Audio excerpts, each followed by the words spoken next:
What's going on, everybody? This is Economic News Insights, and today we are going to talk about rare earth. What is rare earth?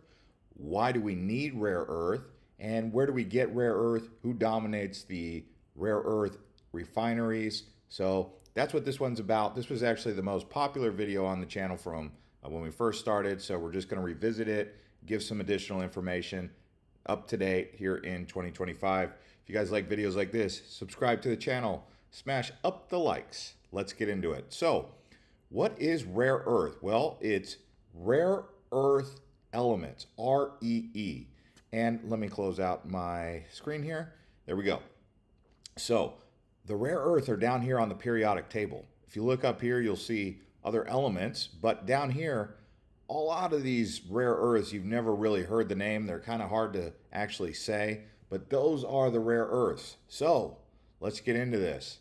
What are rare earth elements? They're a group of 17 metallic elements essential to modern technology. They include 15 lithanites, and that's lanthanum and luteum, scandium, and yttrium.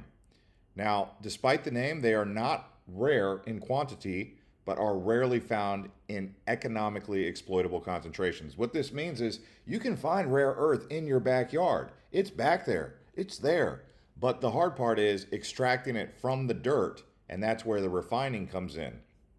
So you can see right here, here's a list of these rare earths and what their uses are for. So you could see lanthanum, hybrid car batteries, optics. Now, this is interesting because a lot of people think, oh, well, hybrid car batteries, clean energy. Really? Well, is it clean energy considering how much it takes to get that car battery, how much rare earth it takes to build that car battery? Sometimes just getting fuel is a lot more efficient, right? Anyway, you can see there's use cases for different things: magnets, nuclear reactors in this case with samarium. You got magnets, aircraft engines. I can't even pronounce most of these. You got fiber optics and lasers with erbium. X-ray machines use thulium. Wow, so many different uses here. But applications in industries, really just across the board. Smartphones, laptops, flat screens, hard drives, clean energy, wind turbines. Defense uses missile guidance, jet engines, satellites, all using rare earth elements. You've got healthcare, MRI scans. You've got glass and optics, lasers, polishing agents. So who controls the global supply and dominance? China. China has over 85% of refining and 60% of mining. The United States actually is number two. We only have one mine in the United States right here, Mountain Pass Mine. I'll show you that in a moment. But other refineries include Australia, Lynas Rare Earth, Myanmar, and Russia. China also controls the supply chain and mine to magnet, giving it significant geopolitical leverage. When the tariffs were first rolled out, China basically said, hey, we're going to stop the rare earth. And that was a big deal because they dominate 85% of the refining. So let's talk about this Mountain Pass rare earth facility that's in the United States that's become kind of popular, and they're going to have to really ramp it up, aren't they? So here we go. We're going out there to California. This is right there. There's Las Vegas. It's right on the border with Las Vegas and you could say Nevada and California, right? Off of Highway 15, almost Death Valley area. So this is the rare earth Mountain Pass mine, okay? It's kind of interesting because it's out here in the middle of nowhere. It looks small enough, but this is the one lone one in the United States, and they're going to have to really ramp it up. But if you wanted to know more about it, it's owned by MP Materials. It's an open pit mine, rare earth elements, Clark Mountain Range in California, southwest of Las Vegas, 53 miles. So you can see they've got lots going on here. They've got Mountain Pass deposit is in 1.4 billion year old Precambrian carbonite intruded into Nesis. Wow, I mean, who comes up with the names for these rare earths? I mean, they were coming up with it to really not make it easy to remember, weren't they? But you can dial it in with NASA, rare earth, looking at the Mountain Pass out here in the Mojave Desert. Now, let's get into some more information here. So, mining and refining process. Rare earth mining involves extracting minerals like bastnäsite, monazite, exotime, separation of individual REEs, which is rare earth elements, via solvent extraction, refining into usable oxides, metals, and alloys. The process is chemically intensive, requiring toxic solvents and creating radioactive waste, especially from thorium. So you can see there is some environmental and health concerns like toxic tailings. This is kind of why they've let China just go ahead and do it because, you call it clean energy. You make wind turbines, which is a clean energy, out of this stuff that, come to find out, environmentally and health wise, is not as clean as you would think because acid leaching, radioactive byproducts, groundwater contamination, health risks to workers and nearby communities. China's lax early regulations led to significant environmental degradation. So the fact that China doesn't have as much red tape and isn't as caught up as the rest of the world with regulations, that's why they were able to basically do all of this rare earth extraction and refining. So China's got the lead on that because of the lack of bureaucratic red tape.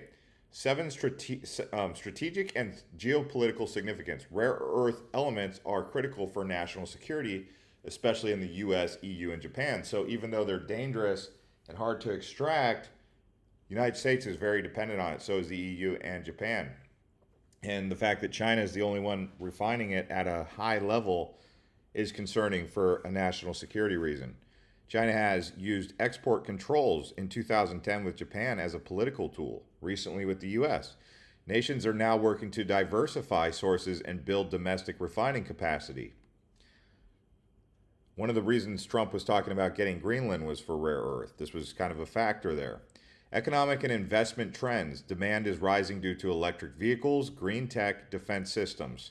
Is it really green, though? Is the tech really green, You might as well just call it alternative tech because it's what we're discovering is once you take the mask off it, it's actually not as green and clean as we thought it was, right?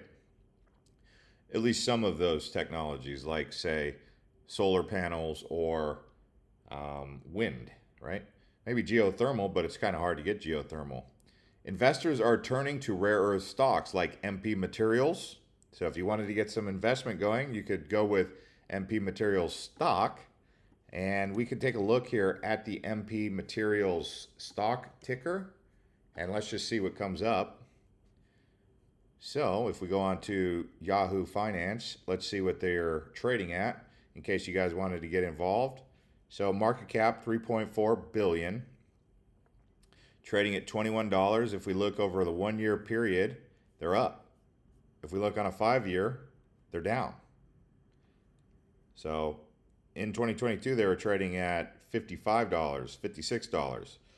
Could be an interesting buying opportunity, to be honest with you.